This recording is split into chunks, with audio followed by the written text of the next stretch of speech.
ఏ యుగంలో సాంకేతికత మొత్తం మారిపోతుంది. కానీ మనల్ని నడిపిస్తున్నటువంటి ఏఐ వెనక నడుస్తున్నటువంటి వ్యవస్థలేంటి? ఒకప్పుడు సాఫ్ట్‌వేర్‌లో జావా చాలా ప్రబలమైనటువంటి శక్తి ఉన్న సాఫ్ట్‌వేర్. ఇప్పుడు జావా పరిస్థితి ఏంటి? ఆపర్చునిటీస్ ఎలా ఉంటాయి? వీటన్నిటి గురించి తెలుసుకునేటువంటి ప్రయత్నం చేద్దాం. మనతో పాటు ఉన్నారు వీక్యూబ్ నుంచి 20 ఇయర్స్ పైగా జావాలో ఎక్స్‌పర్టైజ్ ఉన్నటువంటి విశ్వనాథ్ గారు. విశ్వనాథ్ గారు నమస్తే. నమస్తే అండి. విశ్వనాథ్ గారు అసలు ఇప్పుడున్న ప్రపంచంలో ఏ యాప్ తీసుకున్నా గాని మాక్సిమమ్ జావా ఫుల్ స్టాక్స్‌తో నడిచేటువంటి వ్యవస్థలే ఉన్నాయి. ఏఐ వచ్చిన తర్వాత జావా పరిస్థితి ఏంటి? సో, ఒకప్పుడు జావాతోనే అన్ని అప్లికేషన్స్ అని మీరు స్టార్ట్ చేశారు. సో, చిన్న కరెక్షన్ సార్. ఇప్పటికీ అన్ని అప్లికేషన్స్ ఇప్పటికి జావాతోనే కూడా? ఉన్నాయి. ఓకే. ఇప్పటికి కూడా మనం యూజ్ చేసే మన రియల్ లైఫ్‌లో యూజ్ చేసే బ్యాంకింగ్ అప్లికేషన్స్ కానీ, తర్వాత అమెజాన్, ఫ్లిప్‌కార్ట్ లాంటి అప్లికేషన్స్, స్విగ్గీ, జొమాటో లాంటి applications and PhonePe, Google pay లాంటి అప్లికేషన్స్ మన రోజువారీ లైఫ్‌లో యూజ్ చేసే ప్రతి అప్లికేషన్ కూడా జావాలోనే డెవలప్ చేస్తున్నాయి. అంటే దీంతో మేజర్‌గా సర్వీస్ సెక్టార్‌కి సంబంధించిన అన్ని కామర్స్ ప్లాట్‌ఫార్మ్స్ అన్నీ కూడా కరెక్ట్. జావా మీదే రన్ అవుతున్నాయి ఇప్పటికి కూడా. కరెక్ట్ అండి. So, okay. Service based applications and product based కూడా చాలా వరకు అప్లికేషన్స్ అన్నీ కూడా ఎంటర్ప్రైజ్ లెవెల్ అప్లికేషన్స్ అన్నీ కూడా జావాలోనే బిల్డ్ చేస్తున్నాయి. ఇప్పుడంతా ఏఐ మీద నడుస్తుంది కదా! ఆర్టిఫిషియల్ ఇంటెలిజెన్స్‌లోకి వచ్చేసాం. ఆ యుగం స్టార్ట్ అయిపోయింది అనుకుంటున్నా నేనైతే. కరెక్ట్. సో, జావాలో ఎక్స్‌పర్టైజ్ ఉన్నవాళ్ళు ఏఐ యుగంలో రాణించాలంటే ఏం చేయాలి? సో, జావాలో ఎక్స్‌పర్ట్ ఉన్నవాళ్ళు ఏఐలో రాణించాలి అంటే వాళ్ళకు జావాతో పాటు ఏఐని కూడా అడాప్ట్ చేసుకోవాలి. ఓకే. సో, అప్లికేషన్ అంతా జావాలోనే ఉంటుందండి. అంటే టోటల్‌గా మనం చేసే అప్లికేషన్ అంతా జావాలోనే ఉంటుంది. కానీ ఆ మధ్య మధ్యలో ఇంటిగ్రేషన్ పార్ట్ అంతా కూడా కొంచెం ఏదైతే మనకు అసిస్టెన్స్ ఉంటుందో తక్కువ టైంలో చేయగలిగే పనులన్నీ కూడా ఏఐ మోడల్స్‌తో చేసుకుంటూ పోతుంటాం. ఫర్ ఎగ్జాంపుల్ ఒక చిన్న ఎగ్జాంపుల్ ఏంటంటే మనకు ఒక పని ఇస్తే జావాలో చేయమనిస్తే ఒక గంట సేపు పడుతుంది అనుకుందాం. అదే మనకు తెలిసిన ఏఐతో డెవలప్ చేసిన చాట్‌జీపీటీకి ఇస్తే కరెక్ట్‌గా ప్రాంప్టింగ్ ఇయ్యగలిగితే ఒక 5 మినిట్స్‌లో కోడ్ ఇచ్చేస్తుంది ఓకే. ఈ రోజుల్లో. కానీ నిజానికి చాట్‌జీపీటీ ఇచ్చిన కోడ్ కరెక్టా కాదా? ఇలాంటి టూల్స్‌తో వచ్చిన కోడ్ కరెక్టా కాదా అని రివ్యూ చేయడానికి కూడా మళ్ళీ హ్యూమన్ జావా బ్రెయిన్ వాడాలి. హ్యూమన్ ఇంటరాక్షన్ ఉండాలి. జావా తెలిసిన వాళ్ళు ఉండాలి. హ్మ్. సో, ఈ ఏఐ అనేది మనకి జావా ఫుల్ స్టాక్ డెవలపర్‌కి ఒక అసిస్టెన్స్ లాగా అవుతోంది. హ్మ్. సో, అదండి ఇప్పుడు ప్రస్తుత పరిస్థితి. సో, ఏఐలో మామూలుగా కోడింగ్‌తో సహా అన్నీ చేసేయొచ్చు అని చెప్పి అంటున్నారు. ఇప్పుడు మీరు చెప్పిన దాని ప్రకారం క్రాస్ వెరిఫికేషన్ లేకుండా ఏఐలో కూడా ఏమి చేయలేం మనం. అవునండి. అంతేనా? కరెక్ట్. యెస్. సో, ఏఐ మీద కంప్లీట్‌గా మనం డిపెండ్ అవ్వలేము అనేదే పాయింట్. ఎందుకంటే ఏ బ్యాంకింగ్ అప్లికేషన్ కానీ, ఏ సెక్యూర్ అప్లికేషన్ కానీ, ఏ కామర్స్ అప్లికేషన్ కానీ కంప్లీట్‌గా ఏఐ మీద డిపెండ్ అవ్వదు. హ్మ్. ఎక్కడో ఒక దగ్గర హ్యూమన్ ఇంటర్వెన్షన్ ఉండాలి.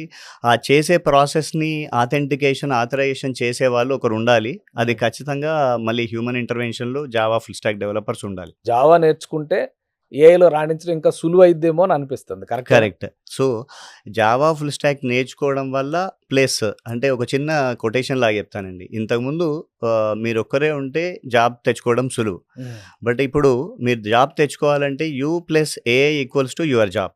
Okay. So, Java full stack తెలియడమే కాదు, ఏఐని ఎక్కడ ఇంటిగ్రేట్ చేయాలి అనేది కూడా తెలియాలి ఈ రోజుల్లో.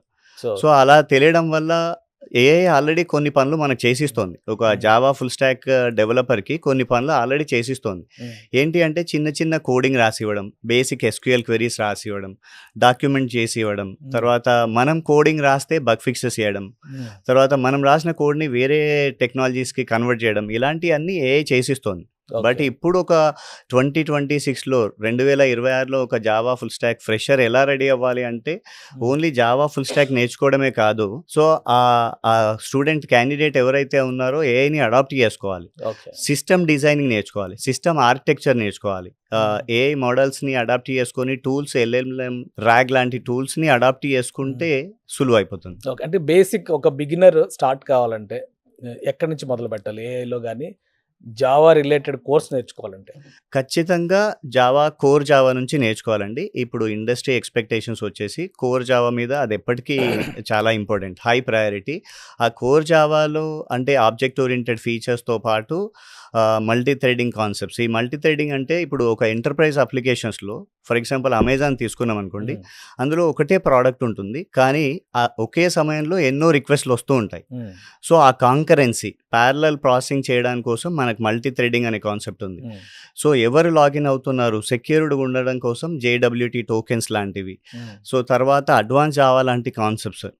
ఆ తర్వాత స్ప్రింగ్ బూట్ లాంటి ఒక ఫ్రేమ్ వర్క్స్ వచ్చేసినాయి. అంటే ఓకే. రెడీమేడ్ ఆర్కిటెక్చర్‌ని మనం ఫ్రేమ్ వర్క్స్ అంటాం జనరల్లీ. హ్మ్. సో, మనం ఇంతకుముందు రోజుల్లో రాయాల్సిన ఒక 50 లైన్ల కోడ్‌ని ఇప్పుడు ఫ్రేమ్ వర్క్స్ వచ్చేసి 10 లైన్లు, 15 లైన్లలో రాసిచ్చేస్తుంది. ఓకే. నిజంగా చెప్పాలంటే జావా ఈజ్ సింపుల్ అని జేమ్స్ గాస్లింగ్ 30 ఏళ్ల కింద చెప్పాడు గానీ, హ్మ్. ఇప్పుడు రియల్లీ సింపుల్ అయిపోయింది. వీక్యూబ్‌లో ఎలాంటి కోర్స్ ఆఫర్ చేస్తున్నారు? ముఖ్యంగా జావా రిలేటెడ్ ప్లాట్‌ఫామ్స్‌లో గనక షైన్ అవ్వాలనుకుంటే. యెస్. జావా ఫుల్ స్టాక్‌లో కోర్ జావాతో పాటు అడ్వాన్స్ జావా ఇదంతా కూడా ఫ్రేమ్ వర్క్స్. ఇదంతా హ్మ్. బ్యాక్ ఎండ్ కిందకొస్తుందండి. ఓకే. ఫర్ ఎగ్జాంపుల్ మనం ఒక అప్లికేషన్ చూస్తున్నామంటే ఫోన్‌పే లాంటి అప్లికేషన్ మీరు చూస్తున్నారు.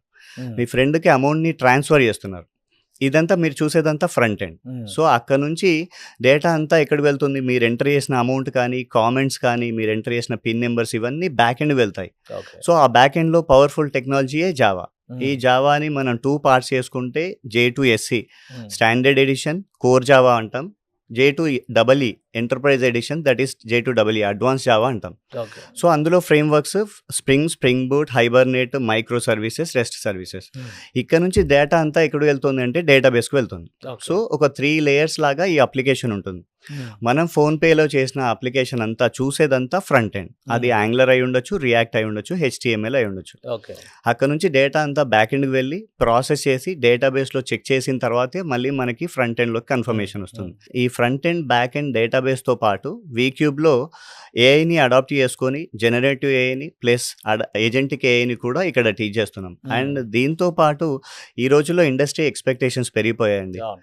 సో, దాన్ ఈ కోర్స్ కంటెంట్‌తో పాటు little bit of basic knowledge and DevOps చెప్తూ ఒక స్టూడెంట్‌ని ప్రాబ్లమ్ సాల్వింగ్ స్కిల్స్ కోసం హ్మ్. డేటా స్ట్రక్చర్స్ అండ్ అల్గారిథమ్స్ చాలా ఇంపార్టెంట్ అది. సో, అది నేర్పిస్తున్నాం ఇక్కడ. సో, ఇండస్ట్రీ రెడీ చేస్తున్నాం. హ్మ్. రైట్. థాంక్ యూ విశ్వనాథ్ గారు ఎక్స్‌ప్లెయిన్ చేసినందుకు. Thank you. ఇది జావా ప్లాట్‌ఫామ్ ఎక్స్‌పైర్ అయిపోతుంది అనుకునే వాళ్ళకి ఒక క్లియర్ కట్ ఆన్సర్ ఇచ్చారు విశ్వనాథ్ గారు.